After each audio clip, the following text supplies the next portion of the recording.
What's the deal, everybody? It's your boy Shane G. We are back once again with another episode of OTI, Open to Interpretation, right here on the Ethos Media Network. Make sure you like, you share, you subscribe, and you leave a comment.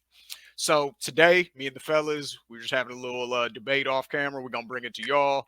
We're talking about a couple of different things coupled together. We're talking about the Ja Morant situation, as far as he, was on camera on Instagram Live, dancing with his guns in his hand. And the NBA suspended him, I believe, for, I want to say he got half a season suspension, like 40 games, something crazy. And I want to link that with a conversation from a clip from Abba and Preach, who, although it was based in a different conversation, kind of speaks to the same thing as far as, what it means to truly be black in American society, what other black people view that as, things of that nature. Those are going to be the discussions we have today. So let's get into the clips, and then I'm going to bring the homies on. Memphis Grizzlies star Ja Morant has been suspended for a second time after once again appearing to flash a gun on social media. The video circulated on Saturday night. It shows Morant with what appears to be a handgun while he's riding in a friend's car. Yesterday, the Grizzlies said they were aware of the video and suspended Morant from all team activities pending league review. In March, Morant was suspended for 8 games after he was seen holding a gun inside a nightclub on Instagram Live. A representative for Morant did not immediately respond to requests for comment. All right, and here's going to be the second clip from Abba and Preach. Yeah, so it goes even a step further, because think about it, right? People overlap all this language and culture with race, not realizing at its inception, the reason why it was racially charged was because a lot of black people just lived around each other. Yeah. As these neighborhoods involved more people from different communities, you recognize that everyone adopted the same vernacular, irrespective of what they look like a lot of the times. So what this means is now people are being denied their blackness because they grew up in the suburbs or because they grew up in a good area. And that's why you got what's that? Carly LaRae trying to sound like she's shooting up spot when she lived in Corey, whatever. So she sounded like she's shooting up spot when she lived behind a keypad in a gated community, right? Because in order for her to feel black and to rap, she feels like she got to be street. All right, so that's what we're going to get into today. Let me bring the homies on. We have LOF, Lack of Flaws. We have the homie Twan. Gentlemen, how are we doing today? How you doing? How you doing, man? Pretty good. Doing good, man. Glad you're feeling better. But let's get to it. Flaw, do you have anything that you would like to say in response to either the video or continuing the conversation that we was having off camera?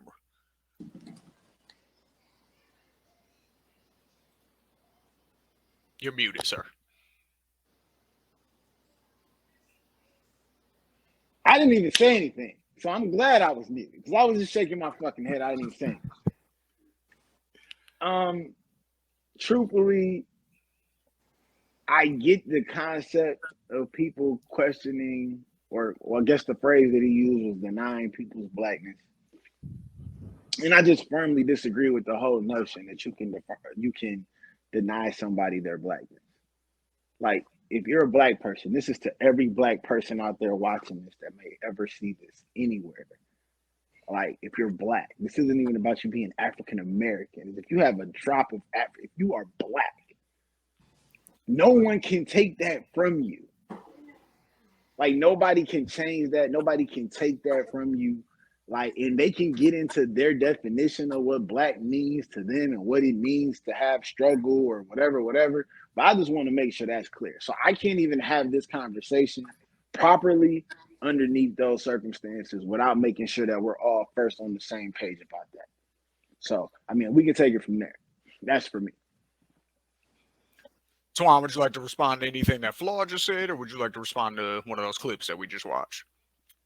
Ask me something specific. Like I totally understand. Go ahead, though. Let me ask. Understand where Flaw coming from, but go ahead, Shane. So what I interpret when I hear somebody say that they're being denied their blackness, I think a lot of people equate blackness in America with struggle, with coming from the hood, with being from certain places, with having gone through certain things. If you didn't go through those things or live that life or be close to it at any point, then you are not really black. I think that's the argument he's making that people make. Whether that's literally true or not, because obviously our skin color is black, so there's that. I think he means culturally. When we say things like, are you part of the culture? Do you support the culture? We call people culture vultures. You know what I'm saying? Um, oh, such and such is invited to the barbecue. Things of that nature. We call people Uncle Toms. What is an Uncle Tom?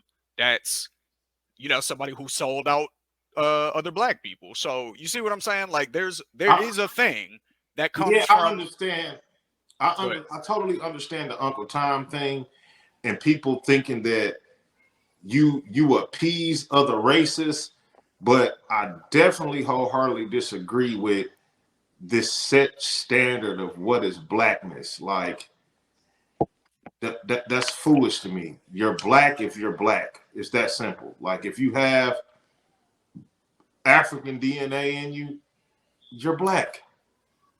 Like I guess my question is more so: first of all, do you agree that that stigma is out there, whether you agree with it or not? I don't think it's out there as much anymore in 2023. I don't really hear people say, "Oh, you ain't black." Like I don't really hear that. And I live in, a predominantly black city. I don't really hear that no more in 2023. I don't even hear that from people in the burbs or anything like that.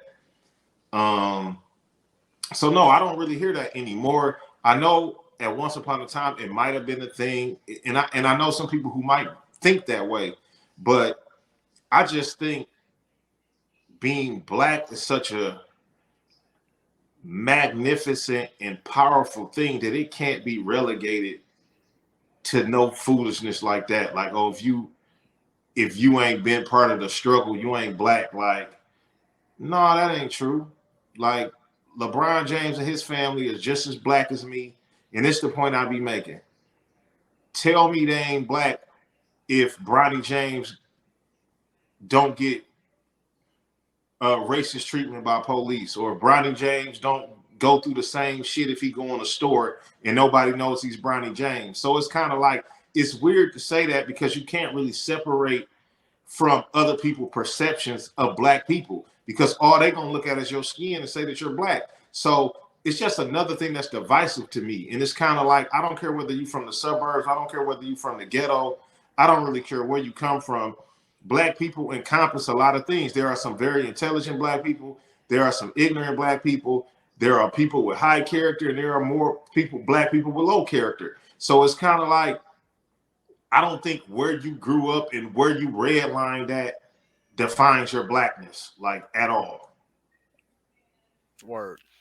Flaw, this is a question for you. Do you think that black people, or certain black people, I won't even say black people as a whole, but black people who have gone through certain things, struggles, whatever, do you feel like they wear that as a badge of honor? Yeah, they're battle scars. Okay. Do you Yeah, think? Oh, go ahead. You were gonna elaborate. no. I mean, I just wanted to answer your question. I mean, no, they're battle scars. If you're still standing, that's the whole "what didn't kill you makes you stronger." So those people, yeah, definitely, you may wear where you started off from as a badge of honor to where you are now, because it's a testament, it's a testimony to what you have had to go through and what you've had to persevere through. So yeah, I definitely can see that as a thing. Yes, Okay. to answer your question. My follow-up question to that would be: do you think that those people have a way of making it sound attractive, even if it's bad? I believe that when you talk about success, number one, is it glamorous, or is it just that you're hearing the story from a person that survived? So I think some of that is more so you like the way that the story turned out for this individual in a lot of cases. And it's like, oh, this person did ABC and they got out of it unscathed and woo, woo, woo. But if you talk to a person who's like, no, I didn't really get out unscathed. I really did 10 years. I really got stabbed 3 times, shot twice. My family doesn't really deal with me anymore. Buried all of my closest friends. But I did turn my life around. I do own a business, et cetera, and I know what it's like. That's not as sexy, but it's the same thing. It's just not the sexy place that you end up, but it's the same transformation story. It's the same testimony. Definitely. Um, so Twan, I guess my question to you would be not even specifically Ja. You can speak to Ja, but not even necessarily specifically him. But why do you think that black celebrities, or do you think black celebrities feel like they need to appease the streets? No, I don't think black celebrities feel like they should have to appease the streets at all. I don't believe that at all. I think some black celebrities that are from certain neighborhoods, that's just where they from. And then I think a lot of it is just youthfulness, man. When you young, you just do young shit, man. Like it's just the truth. Like this the point I'm making. Like when I was young, the thing may not have been to arm yourself and carry a gun, but the gun laws also wasn't as lenient. You did have Not where we from. Not yeah, where not we where we from. from. So that's kind of You get caught with a pistol. What is it? It's 5 and 2 per bullet. yes. So that's kind of what It's I'm 5 saying. for the gun Like and 2 per bullet. Where we from? you got to look at where he's at. Like everybody can open carry. It's people that walk around with AK-47s to go in a liquor store, bro, to go in a gas station. Like I'm not gonna lie. Like, did I think what Ja Morant did was kind of foolish? A little bit. I did. I thought it was kind of bad PR, and he should have decided differently. But when I really looked at the fact that the man was on his own private property in his own car, where was the crime? Why is this man about to lose $50 million? Once you took, like, where's the crime? Now, I definitely. Oh, go ahead. Please continue. And then you have pictures of Chris Kaman with a gun pointed at the camera. I don't want to hear it. Like, so what's the difference? Chris Kaman ain't Ja Morant. That's the difference. If we're gonna talk about it, that's the issue. The issue is Chris is not Ja. And you can take that however the hell you want to take it. For anybody out there watching this, you can take it as literally he's not the basketball player that Ja is, which means he doesn't have as many eyeballs on him, as much of a following, as much of a influence, we'll say. That could be he's not Ja in the context of he's not white. You can take it, you can flip that coin however you want to flip it. Definitely. Yeah, I think it's a little I would like to see if I was Ja Morant's agent and they do try to suspend him, I would really just like to know exactly what I'm being suspended for. Like, but here's the thing, Twine, you know this as a former agent. I can't defend put us all up real quick. I can't defend against the fact that you sat across from the commissioner less than 3 months ago and told that man this wasn't going to be a problem. I can't defend that you got on the phone with Powerade, who's ready to roll out a major campaign on you and make you a face of their brand, and you told them this wasn't going to be an issue. I know you got on the phone with he took Kyrie's Nike. That's a Kyrie got the Nike shoe? yeah. Okay, so he took Kyrie's spot after the Jewish situation where Nike walked away from Kyrie. The next spot was going to Ja, and now this is what Nike's dealing with Ja. So I'm pretty sure somebody from Nike was on the phone like, is this a blip? Is this a trend? Is it a blip or a trend? Is it a trend or a blip? So if anything, my conversation on the Ja side is more like, where are you at with your word? Where are you at? And that's just on a man level. I don't care how much money it costs you.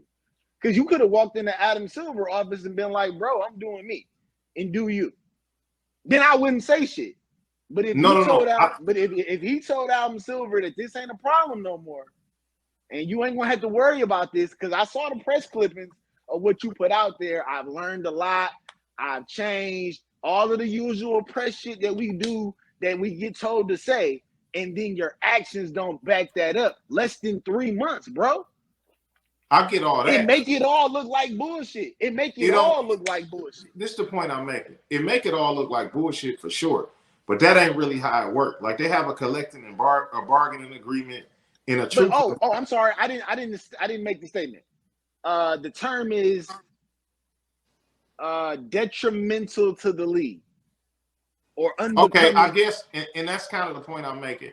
Now, if I'm Ja Morant's agent, why is what he did detrimental to the league? Or is conduct unbecoming is the phrase. Okay, so why is example A unbecoming, but example B, C, and D not unbecoming? Well, if I'm not mistaken, and we can just go down the list of events. If I'm not mistaken, this is a convergence of situations. There was the Indiana Pacers situation where there was a laser pointed at the Indiana Pacers bus. They weren't able to actually identify exactly who or what it was. Exactly. But it was identified that there was a laser or something pointed from that vehicle. Cool. Then there was the teenager, the senior in your backyard situation.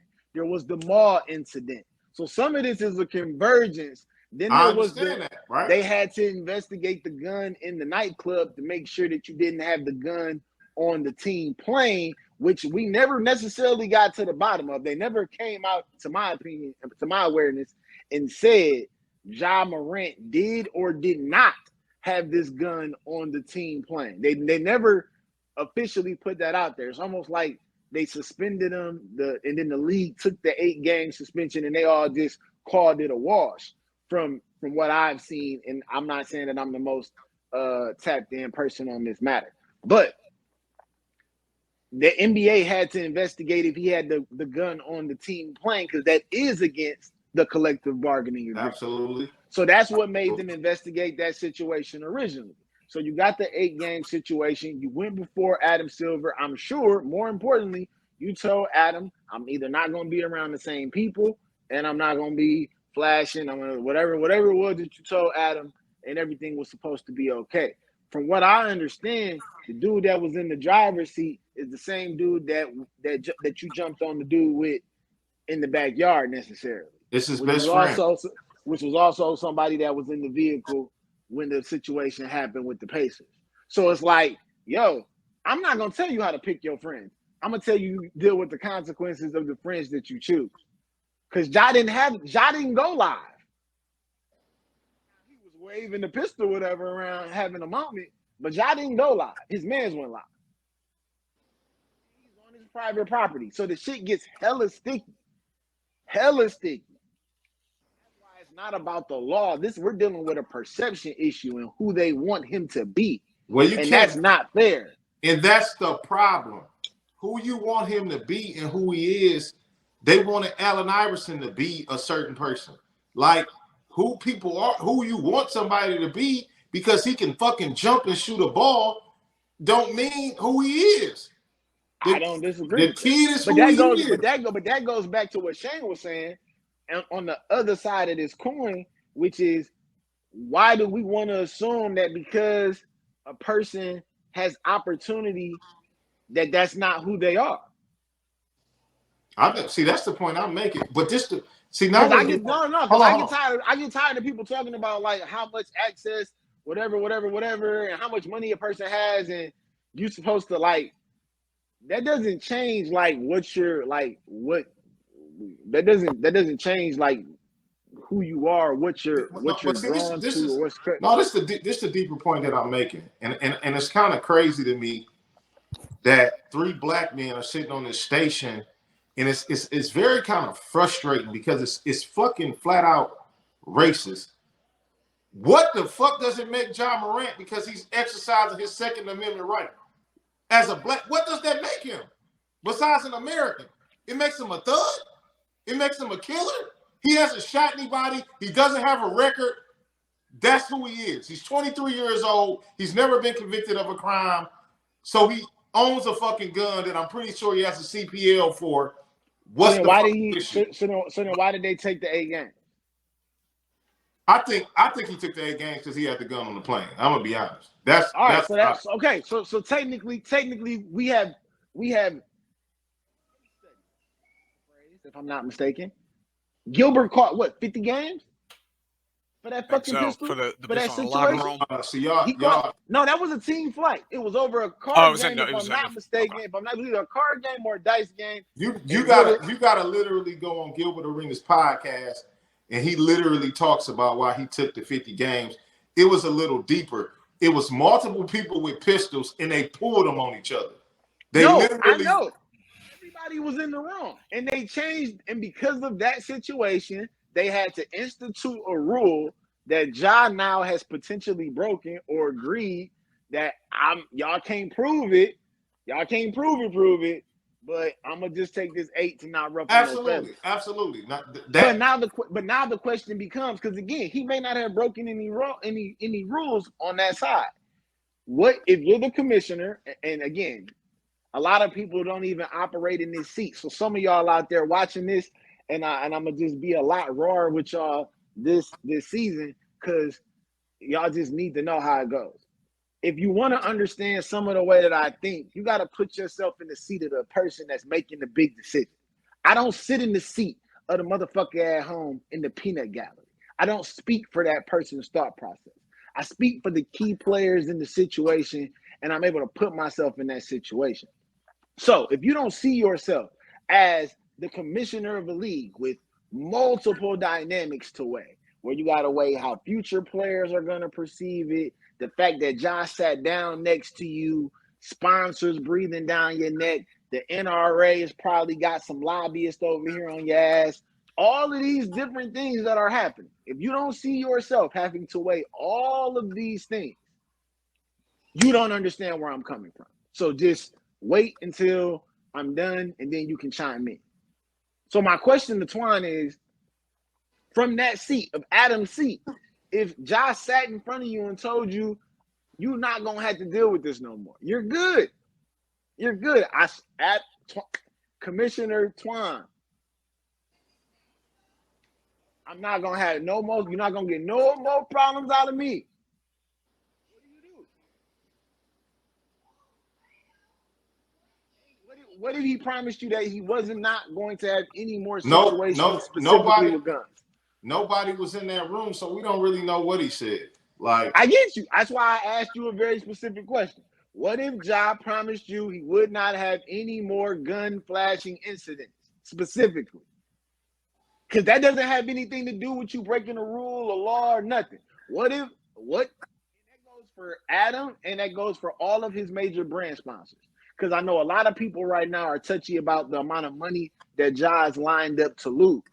So what I'm saying is, this is what I'm saying. I don't really care about the money he's losing in sponsorships, because I understand that sponsorships are totally based on perception and my ability to sell you. His NBA contract isn't based on any of that. It's literally based on the fact that he can hoop, that he's an amazing hooper. So it's kind of like, I totally understand if a brand sponsorship is like, well, we don't want to be associated with guns, so we're gonna drop you. Just like brand sponsorships told Kyrie, we don't really want to be associated with people we think may be anti-Semitic, we're gonna drop you. That's within their right. What I'm saying is, the NBA is paying Ja Morant because he put butts in the seat. Like, have no second qualms about it. The moment that he can't put butts in the seat, he's not even important to them. So it's like, okay, y'all paying the man because he can hoop. It's a lot of people that do a lot of things in the NBA that may be unbecoming. What I don't like, and what I just don't like, is I don't like the villainization of things in Black culture. And that's just what I'm standing on. Because this is the point I'm making. The NBA doesn't have a ton of American Caucasian men. They have some. But the point I'm making is, if an American Caucasian man went to a rock and roll party where they be mosh pitting and like kicking each other and punching each other and like knocking each other out, would that be demonized? Like, it's kind of crazy because it's like you want young black fans to buy the jerseys. You want the hip hop crowd to be front courtside at the games. Every time a rapper's at a game, every time Yo Gotti and Moneybagg Yo is at a game and I watch Memphis, y'all show them. So what's going on here? So I think we definitely all agree that the NBA's punishment is definitely too severe. I think we The all agree NBA that. hasn't issued a punishment yet. I don't think Well, if he's it's getting the 40 it's games, is rumored. what I heard. But It's rumored. That's It's rumored. speculative. so if that's the case, let's assume just for now, if we get new information, we'll update. But assuming for now that is the case, I think we can all agree that that's probably too harsh. Man, The sponsorship thing, I think we agree on that side too, because that's based on perception. I kind of want to ask y'all a different question though, because I know that we've on season 1, if y'all remember, we did have like a sort of spiritual debate a little bit, not really a debate, but I was just speaking for a minority, if you will. But but y'all I would say are definitely two spiritual guys. So do y'all believe in like putting out energy and that energy coming back to you?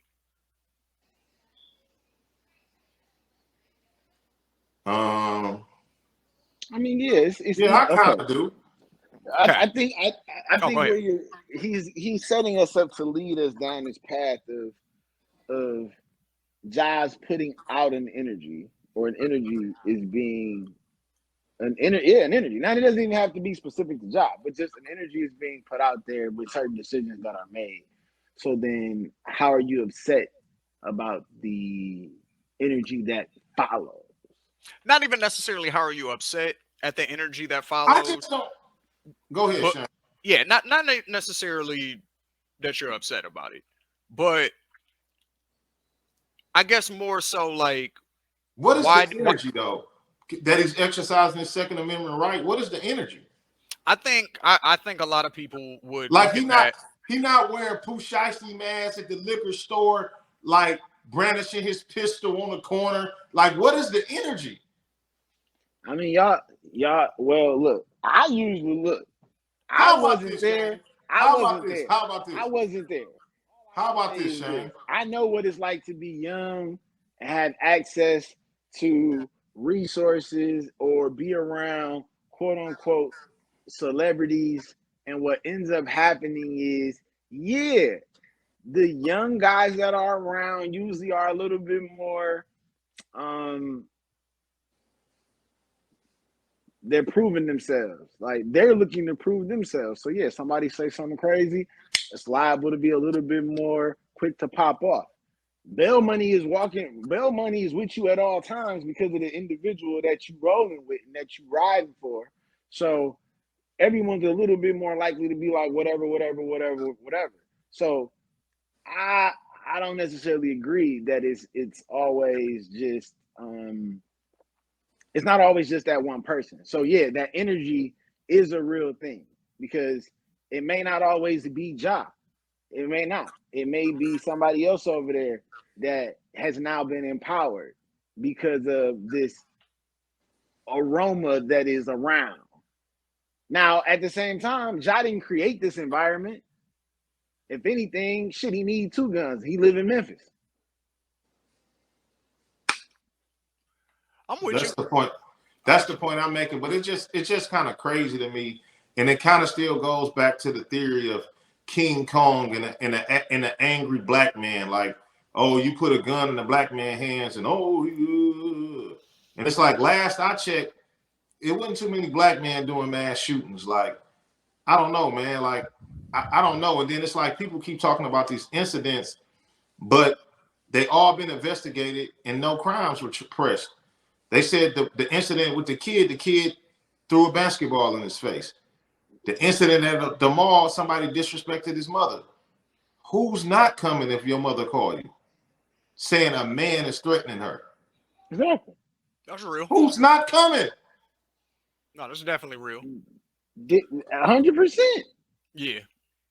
Like So- the point I'm making is like, look, I Well, get well, it, let man. me rephrase that. Let me rephrase that. What's up, y'all? I hope y'all enjoyed part 1 of that conversation. Part 2 is definitely coming next week, so make sure that you tune in next Wednesday, same time, same channel, Ethos Media Network, OTI, Open to Interpretation. Part 2 coming next week. Peace.